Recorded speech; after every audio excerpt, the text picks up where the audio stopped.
Cuando pienso en rendirme, recuerdo lo valiente que fuiste antes de irte. Recuerdo cómo luchaste, cómo sonreíste aún con el alma cansada. Cómo enfrentaste el dolor con una fuerza que ahora vive en mí. Y entonces me detengo. Porque tú no te rendiste. Y yo no quiero fallarte. Porque tu historia merece ser honrada con cada paso que doy. Con cada lágrima convertida en propósito. Tú me enseñaste que el amor verdadero no muere. Que se transforma en fuerza cuando ya no hay abrazos.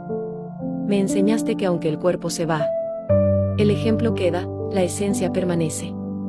Así que cuando la vida me pesa, cuando todo me duele, te pienso y me levanto.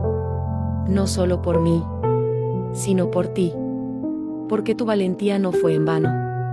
Porque tu vida sigue hablándome en silencio. Y porque amarte también significa no rendirme.